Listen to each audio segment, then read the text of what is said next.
नमस्कार, मी सुशील कुलकर्णी. आपण पाहताय अॅनालायझर. गिरीश कुबेरांना मराठवाड्यामध्ये पुरस्कार दिला जातो आहे हा मुद्दा पुन्हा एकदा मी मांडतोय काही नव्या आणि गंभीर मुद्द्यांसह. लक्षात घ्या, मी यावर का ठाम आहे आणि पुन्हा पुन्हा का मांडतोय.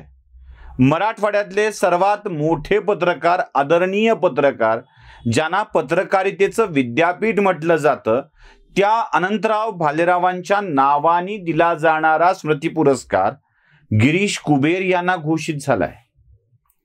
अनंतराव भालेरावांची प्रतिमा आभाळापेक्षाही मोठी होती. ते मराठी पत्रकारितेतील पितामह होते. त्यांच्याविषयी आमच्या सगळ्यांच्याच मनामध्ये आत्यंतिक आदर आहे.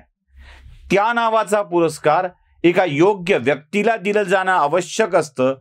आम्हाला गिरीश कुबेर त्यासाठी पात्र वाटत नाहीत आणि ते अपात्र का वाटतात ते देखील सप्रमाण सिद्ध करून देणे ही आमची जबाबदारी आहे. पत्रकारिता ही निष्पक्ष असली पाहिजे असं आजकाल म्हटलं जाऊ लागलंय. मुळात ती पक्षपातीच असते असं आमचं मत आहे. म्हणजे ना या पक्षाचा ना त्या पक्षाचा असं नसतं. ज्याचा पक्ष न्याय असतो अशा पक्षाच्या बाजूनी पत्रकारिता असते असं आम्हाला व्यक्तिगत वाटतं. अनेकांचं याविषयी वेगळं मत असू शकेल. त्यांच्याही मताचं मनपूर्वक स्वागत आहे. गिरीश कुबेर नावाच्या व्यक्तीचा पक्षपातीपणा इतका टोकाचा आहे की त्यात स्वतःला देखील अनेक वेळा अनेक संस्थांनी अडचणीत आणून सुद्धा गिरीश कुबेर सुधारायचं नाव घेत नाहीत. म्हणजे अग्रलेखांच्या माघारीचा विषय असंताचे संत आणि त्यानंतर केलेल्या मागितलेली क्षमा आणि घेतलेली माघार हे तर विषय सगळ्यांच्या परिचयाचे आहेत. पण त्यानंतरही सातत्यानं अग्रलेखातून, मी फक्त लोकसत्तामधल्या बातम्या असा विषय काढत नाहीये, अग्रलेखातून जे गिरीश कुबेर यांचं म्हणणं असतं. आता अनेकांचं असं म्हणणं आहे की गिरीश कुबेर उचलून लिहितात. आपलं तसं काय म्हणणं नाही. कारण उगी कशाला कुणाला वाङ्मयीन चौर्याचा आरोप करायचा कुणावरती. तसं तर आमचं मत व्यासोच्छिष्टम जगत सर्वम आहे. जगातलं सगळं ज्ञान ही व्यासांची उष्टाबळ आहे असं मानणाऱ्या पामरापैकी प्रतिगामी मंडळींच्या पैकी आम्ही आहोत. त्यामुळं गिरीश कुबेर कुणाचं उचलून घेत असतील तर असो, बापुढे मराठीतून इंग्रजीत करो, इंग्रजीतून हिंदीत करो की हिंदीतून मराठीत करो, ते त्यांचा विषय आहे.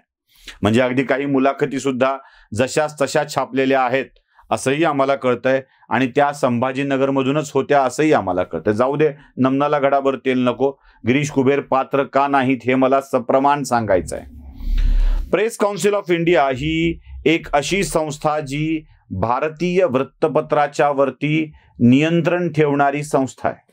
आता या संस्थेनं ज्यांना नोटीस काढली आहे, शिक्षा दिली आहे, काही आदेश दिलेत, त्याचाही विचार करायला हवाच. प्रेस काउन्सिल ऑफ इंडियाकडून जर कोणत्या व्यक्तीला नोटीस काढली गेली असेल, त्याला काही दंड दिला गेला असेल अथवा त्याच्यावर काही कारवाई करण्याचे आदेश दिले असतील तर अशा व्यक्तीला अनंतरावांच्या नावानं दिला जाणारा पुरस्कार दिला जावा का, हाच आमचा महत्वाचा प्रश्न आहे. चला मंडळी, गिरीश कुबेरांचे कारनामे तुम्हाला सांगतो, त्यांचा पक्षपातीपणा तुम्हाला दाखवतो. सर्वोच्च न्यायालयाने पहिल्यांदा निर्णय दिला आणि त्या निर्णयात सांगितलं की राम मंदिराची जागा ही राम मंदिराची आहे आणि तिथे राम मंदिर व्हावं. त्यानंतर मंदिर उभारणीचा मुहूर्त ठरायचा अवकाश होता आणि त्याच्या आधी गिरीश कुबेरांनी बातमी टाकून दिली, बाबरी मशिदीच्या जागी राम मंदिर उभारणीचा मुहूर्त ठरला. बाबरी मशिदीच्या जागी म्हणजे काय? अहो, देशाचं सर्वोच्च न्यायालय, म्हणजे त्या न्यायमूर्ती पण आहेत म्हणून मला सांगायचं. म्हणजे पुरस्कार देणाऱ्या समितीमध्ये काही न्यायमूर्ती पण आहेत म्हणून मला हे सांगायचंय. देशाचं सर्वोच्च न्यायालय ज्या विषयामध्ये निर्विवाद निर्णय देतं त्या विषयात सुद्धा पुन्हा वाद निर्माण करण्याचा उन्माद गिरीश कुबेर आपल्या वर्तमानपत्रातून दाखवतात आणि त्या गिरीश कुबेरांना एका महर्षीच्या नावाने पुरस्कार दिला जावा याचं मला आश्चर्य वाटतं. चला आता थेट तुम्हाला प्रेस काउन्सिल ऑफ इंडियाची ती नोटीस दाखवतो, तो आदेश दाखवतो. या 3-4 पानांच्या पैकी शेवटचा परिच्छेद ज्यावरती प्रेस काउन्सिल ऑफ इंडियाचा शिक्का आहे, त्या परिच्छेदातला ह्या शेवटच्या त्या पानावरचे 3 परिच्छेद बघा. त्यात तुमच्या स्पष्टपणे लक्षात येईल की प्रेस काउन्सिल ऑफ इंडियाने लोकसत्तावरती कायद्यानुसार कारवाई करावी असे स्पष्ट आदेश दिलेले आहेत. त्या DAVP जी केंद्राची एजन्सी आहे, केंद्राची संस्था आहे सरकारी जाहिराती देणारी, DGIPR जी महाराष्ट्र राज्याची संस्था आहे, सरकारी जाहिरात देणारी विभाग आहे, संस्था नाही विभाग आहे, मुंबई पोलीस कमिशनर आणि राज्य सरकार यांना स्पष्टपणे कायद्याप्रमाणे कारवाई करावी असे आदेश प्रेस काउन्सिल ऑफ इंडियाने दिलेले आहेत. हे एकदा नाही 2दा घडलंय, 2 वेगवेगळ्या प्रकरणात घडलेलं आहे. आणि तरीही गिरीश कुबेरांना अनंतराव भालेरावांच्या नावानं पुरस्कार मराठवाड्याच्या भूमीत दिला जावा हे आम्हाला पटत नाही, म्हणून तो विषय पुन्हा मांडतोय. काय आगाऊपणा केलाय गिरीश कुबेरांनी? सगळ्यात पहिल्यांदा त्यांनी वारसा नावानी एक लेख आपल्या लोकसत्तामध्ये लिहिला होता आणि त्या वारसा लेखामध्ये अशा काही थापा मारून दिल्या होत्या, म्हणजे सरदार पटेलांचा गुजरातमध्ये स्टॅच्यू ऑफ युनिटी उभा राहत होता आणि त्या पुतळ्याच्या वरती 2,881 करोड रुपये कॅगच्या अहवालानुसार खर्च झालेत असा दावा कुबेरांनी केलेला होता. 2,881 करोड रुपये खर्च झालेत असा कुबेरांचा दावा होता. याच दाव्याचा जर विचार केला आपण कुबेरांच्या अनुषंगाने, तर कॅगचा अहवाल काही वेगळाच कुबेर सांगत होते आणि प्रत्यक्षातली स्थिती काही वेगळीच होती.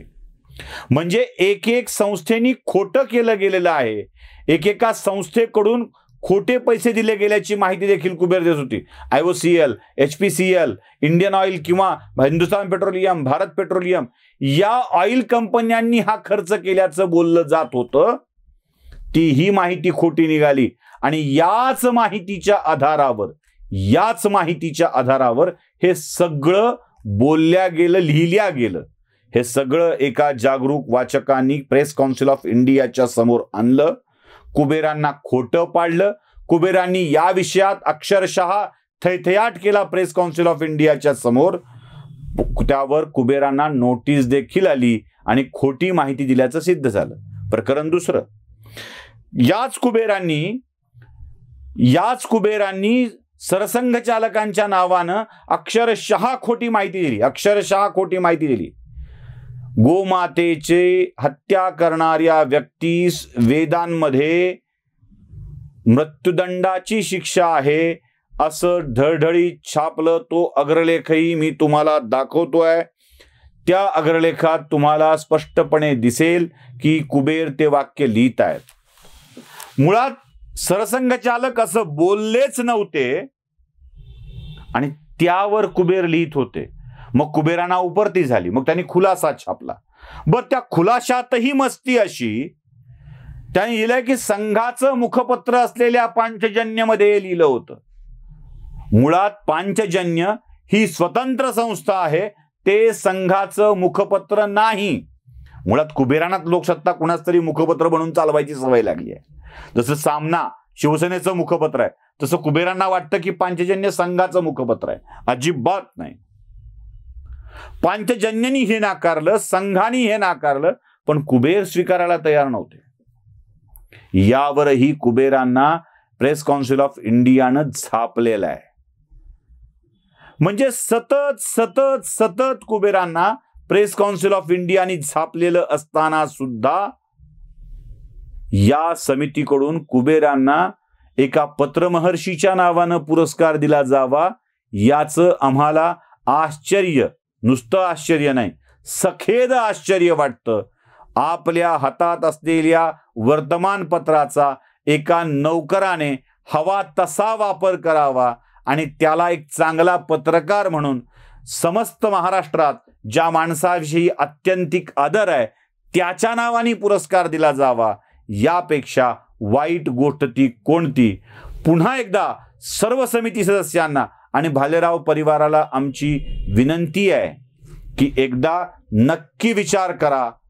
एका ज्येष्ठ महर्षीच्या नावानं दिला जाणारा पुरस्कार एका सतत बदलणाऱ्या माणसाला द्यावा का, याचा विचार आपणच करावा.